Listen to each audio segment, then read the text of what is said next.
Hello friends, எல்லாரும் எப்படி இருக்கீங்க? இன்றைக்கி நம்ம வீடியோவில் அதிரசம் தான் செய்ய போகிறோம். அதிரசம் சொன்ன உடனே நிறைய பேருக்கு வர பயமே, ஐயோ அதிரசம் செய்யவே தெரியாதே, ஆனால் அதிரசம் ரொம்ப பிடிக்குமே அப்படின்னு தோணும். ஆனால் இன்றைக்கி நம்ம எல்லாராலையும் செய்யக்கூடிய வகையில் ரொம்ப சூப்பரான ரொம்ப ஈஸியான டிப்ஸில் நம்ம அதிரசம் செய்ய போகிறோம். அதிரசம் சொன்னாலே பாகு ரெடி பண்ணி தான் நம்ம செய்யணும். ஆனால் இன்றைக்கி நம்ம பாகு ரெடி பண்ணாமலே அதிரசம் செய்ய போகிறோம். அதுவும் ரொம்ப ஈஸியாக, செய்ய தெரியாதவங்க கூட செய்யலாம். அந்த அளவுக்கு ரொம்ப ஈஸியாக தான் இருக்கும். வாங்க இன்ஸ்டண்ட்டாக அதிரசம் எப்படி செய்கிறதுன்னு பார்க்கலாம். 1 கப் கோதுமை மாவு எடுத்திருக்கேன். மாவு முதல்ல சலிச்சுக்கலாம். இது கூடவே 1 கப் அளவுக்கு அரிசி மாவு சேர்த்துக்கிறேன். ரெண்டையும் நல்லா சலிச்சு எடுத்துக்கலாம்.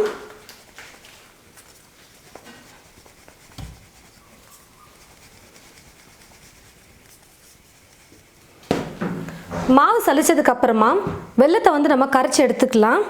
வெல்லத்தில் நிறைய தூசியெல்லாம் இருக்கும் அப்படின்றதுனால முதல்ல கரைச்சிட்டு வடிகட்டிட்டு அதுக்கப்புறமா நம்ம மாவு மிக்ஸ் பண்ணிக்கலாம். இந்த கப்பில் நான் 2 கப் அளவுக்கு மாவு எடுத்திருக்கேன். 1 கப் கோதுமை மாவும் 1 கப் அரிசி மாவும் எடுத்தேன். மொத்தம் 2 கப் அளவுக்கு எடுத்திருந்தேன். இப்போது 1.5 கப் அளவுக்கு வெல்லம் சேர்த்துக்க போகிறேன்.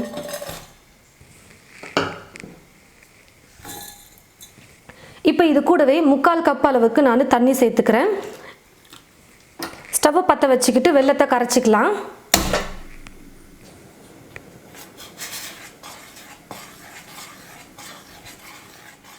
பாருங்கள் ஃப்ரெண்ட்ஸ், வெல்லம் நல்லா கரைஞ்சி வந்துருச்சு.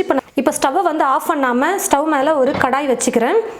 இப்போ இந்த கடாயில் இந்த வெள்ளை கரைசலை நம்ம வடிகட்டி சேர்த்துக்கலாம்.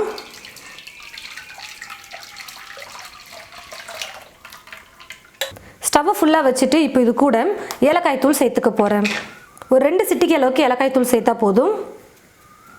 1 ஸ்பூன் வெள்ளை எள்ளு சேர்த்துக்கிறேன். இது ஆப்ஷனல் தான், நீங்கள் வேணான்னா ஸ்கிப் பண்ணிக்கலாம்.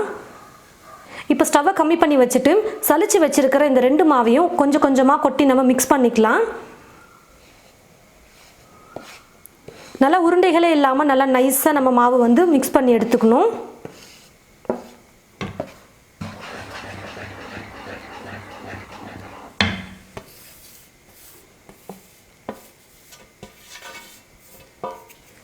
நல்லா மாவு கெட்டியாக ஆயிட்டு வரணும். அது வரைக்கும் நல்லா குக் பண்ணணும்.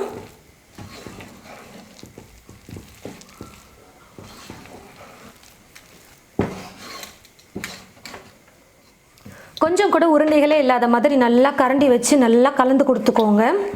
நம்ம மாவை எடுத்து கையில் கொஞ்சம் சின்ன சின்ன உருண்டைகளாக செஞ்சு கையில் அதிரசம் மாதிரி தட்டி போடுற அளவுக்கு மாவு கெட்டியாக வரணும்.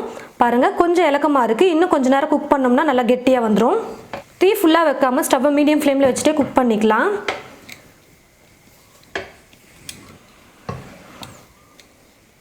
பாருங்கள் ஃப்ரெண்ட்ஸ், மாவு நல்லா கெட்டியாக வந்துருச்சு. இந்த அளவுக்கு கொஞ்சம் கெட்டியாக இருக்கிற மாதிரி நம்ம குக் பண்ணி எடுத்துக்கிட்டால் போதும். இன்னும் கொஞ்சம் சூடு ஆற ஆற பார்த்தீங்கன்னா மாவு நல்லா கெட்டியாக ஆரம்பிச்சிடும். அதனால் இப்போ நான் ஸ்டவ் ஆஃப் பண்ணிடுறேன். கையில் எடுத்து நம்ம தட்டி தான் போட போகிறோம். அதனால் சூடு நல்லா ஆறட்டும். இப்போ இந்த மாவை ஒரு பிளேட்டில் எடுத்து வச்சுக்கிறேன்.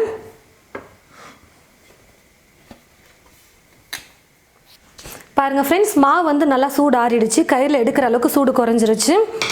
ஒரு முறை நல்லா மாவை மிக்ஸ் பண்ணி விட்டுக்கலாம்.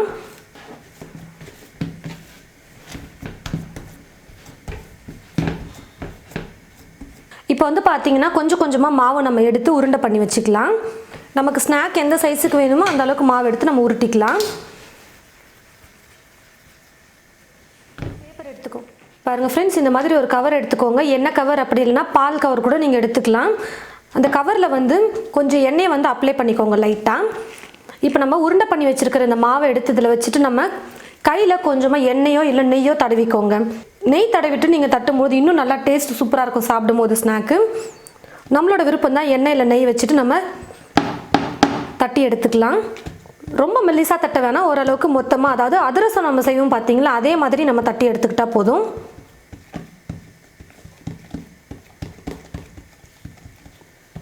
பாருங்கள் ஃப்ரெண்ட்ஸ், இந்த மாதிரி கொஞ்சம் மொத்தமாக நீங்கள் தட்டிக்கோங்க. அதிரசம் பார்த்தீங்கன்னா கொஞ்சம் நம்ம மொத்தமாக தான் தட்டி போடுவோம்.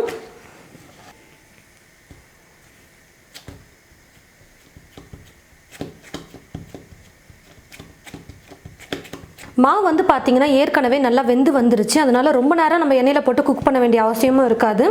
கொஞ்சம் நேரம் குக் பண்ணாலே போதும், சீக்கிரமாக ரெடி ஆகிடும் ஸ்நாக். கடாயில் எண்ணெய் ஊற்றி வச்சுட்டேன். எண்ணெய் வந்து பார்த்தீங்கன்னா நல்லா காஞ்சிருச்சு.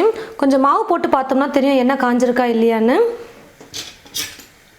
இப்போ நம்ம தட்டி வச்சிருக்கிற மாவை ஒவ்வொன்றா நம்ம எண்ணெயில் போட்டு பொரிச்சு எடுத்துக்கலாம். ஏற்கனவே நம்ம மாவு வந்து வேக வச்சு தான் நம்ம எடுத்துருக்கோம். அதனால் ரொம்ப நேரம் நம்ம குக் பண்ணணும் அப்படின்னு இல்லை. கொஞ்சம் நேரம் குக் பண்ணாலே போதும். மேலே வந்து கொஞ்சம் நல்லா கலர் வந்த உடனே நம்ம எடுத்துட்டா போதும். நல்லா எழும்பி வருது பாருங்கள். அதிரசம்லாம் வந்து செஞ்சிங்கன்னா கூட இந்த மாதிரி தான் எழும்பி வரும். அதுக்கப்புறம் நம்ம கரண்டி வச்சு ப்ரெஸ் பண்ணோம்னா நல்லா தட்டையாக வந்துடும். 2 பக்கமும் அப்பப்போ திருப்பி கொடுங்க. அப்போ தான் எல்லா பக்கமும் நல்லா வெந்து வரும். பாருங்கள் ஃப்ரெண்ட்ஸ், மேலேயும் நல்லா கலர் வந்துருச்சு, உள்ளே நல்லா வெந்திருக்கும். இப்போ நான் எடுத்துக்கிறேன். இப்போ வந்து பார்த்தீங்கன்னா இன்னொரு கரண்டி எடுத்துக்கோங்க. இந்த கரண்டியை வச்சு இப்படி லைட்டாக இப்படி ப்ரெஸ் பண்ணி கொடுத்தீங்கன்னா நல்லா அதிரசம் போல் சூப்பராக வந்துடும். அதிரசம் கூட நம்ம இது போல் தான் செய்யணுமே. 2 கரண்டியை வச்சு ப்ரெஸ் பண்ணி எடுக்கணும்.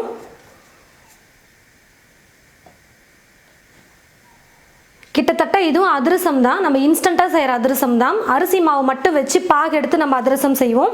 கொஞ்சம் இன்ஸ்டண்ட்டாக நம்ம செய்யலாம்னு சொல்லிட்டு கோதுமை மாவு அரிசி மாவு வச்சு பாகு எடுக்காமல் நம்ம அதிரசம் செஞ்சுருக்கோம். பாருங்கள், வெந்ததுமே அதுவே ஆட்டோமேட்டிக்காக மேலே வந்துடும் எழும்பி.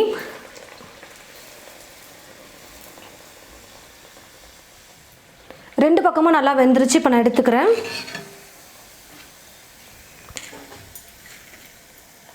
ஸ்டவ் வந்து பார்த்தீங்கன்னா ஃபுல்லாகவே வைக்காமல் அப்பப்போ கொஞ்சம் ஏற்றி குறைச்சி வைங்க. தீ வந்து ரொம்ப புகை வர அளவுக்கு எண்ணெய் காயக்கூடாது. இப்படி நல்லா ப்ரெஸ் பண்ணும்போது எக்ஸ்ட்ரா எண்ணெய் கூட நல்லா ட்ரை ஆகிட்டு வந்துடும் பாருங்கள். இது போலவே மீதி இருக்கிற எல்லா மாவையும் நம்ம ரவுண்டாக தட்டி எண்ணெயில் போட்டு பொரிச்சு எடுத்துக்கலாம். பாருங்கள் ஃப்ரெண்ட்ஸ், பாகு எடுக்காமல் நம்ம நல்லா சூப்பராக எல்லாராலையும் செய்யக்கூடிய அளவுக்கு இன்ஸ்டண்ட்டாக நம்ம வந்து அதிரசம் செஞ்சிட்டோம். நான் வந்து 1 கப் அரிசி மாவு 1 கப் கோதுமை மாவு எடுத்திருந்தேன். கிட்டத்தட்ட 300 கிராம் அளவுக்கு நான் மாவு எடுத்திருந்தேன். அதுக்கு வந்து பார்த்தீங்கன்னா இந்த மாதிரி பெரிய சைஸில் அதிரசம் வந்து 11 அதிரசம் கிடைச்சிது. இந்த மாதிரி சின்ன சின்ன சைஸில் வந்து பார்த்தீங்கன்னா 8 அதிரசம் எனக்கு கிடைச்சிது. நீங்கள் கொஞ்சம் மீடியமாக போட்டிங்கன்னா கிட்டத்தட்ட 20 அதிரசம் உங்களுக்கு கிடைக்கும். நிறைய பேர் வந்து அதிரசம் செய்யணும் அப்படின்னு சொல்லிட்டு ஆசைப்பட்டு ட்ரை பண்ணுவீங்க. ஆனால் பாகு எடுக்கிற ஸ்டேஜில் வந்து தப்பு நடந்துடும். அப்புறம் அதிரசம் வந்து மாவு எண்ணெயில் போடும்பொழுது பிரிஞ்சு வந்துடும். அப்படியே எண்ணெய் ஃபுல்லாக அப்படியே மாவு வந்து பிரிஞ்சு போயிடும். அந்த மாதிரி நிறைய பேருக்கு மிஸ்டேக் நடக்கலாம். இனி அது போல் நடக்காமல் இன்ஸ்டண்ட்டாக பாகு எடுக்காமல் நீங்கள் அதிரசம் செய்யணும் அப்படின்னு நினச்சிங்கன்னா இந்த மாதிரி நீங்கள் ட்ரை பண்ணி பாருங்கள். கண்டிப்பாக கொஞ்சம் கூட சொதப்பாமல் நல்லா பர்ஃபெக்டாக அவங்களால அதிரசம் செஞ்சு எடுக்க முடியும். சேம் அதிரசம் மாதிரியே தான் டேஸ்ட் எல்லாமே அப்படியே இருக்கும். நம்ம எக்ஸ்ட்ரா என்ன பண்ணியிருக்கோம்னா கோதுமை மாவு சேர்த்துருக்கோம். அப்புறம் வெள்ளை வந்து பாகு எடுக்காமல் செஞ்சுருக்கோம். அவ்வளோதான் இதில் வித்தியாசம். மற்றபடி நம்ம நார்மலாக செய்கிற அதிரசத்துக்கும் இதுக்கும் எந்த ஒரு வித்தியாசமும் இல்லை. பாருங்கள், நல்லா வேக விட்டு கலர் வந்ததுக்கப்புறம் எடுத்திங்கன்னா நல்லா சூப்பராக உள்ளே வெந்து சூப்பராக வந்திருக்கும். எள்ளெல்லாம் போட்டு செஞ்சுருக்கிறதுனால பார்க்கவே எவ்வளோ சூப்பராக இருக்குது பாருங்கள். நீங்களும் இது போல் உங்களுடைய வீட்டில் இன்ஸ்டண்ட்டாக அதிரசம் செஞ்சு பாருங்கள். செஞ்சு பார்த்துட்டு எப்படி இருக்குன்னு மறக்காமல் கமெண்ட் பாக்ஸில் வந்து கமெண்ட் பண்ணுங்கள். இந்த வீடியோவை மற்றவங்களுக்கும் ஷேர் பண்ணுங்கள். இது போல் நிறைய ரெசிபிஸ் பார்க்க தமிழ் ஃபுட் மசாலா சேனலை மறக்காமல் சப்ஸ்கிரைப் பண்ணிக்கோங்க. தேங்க்யூ.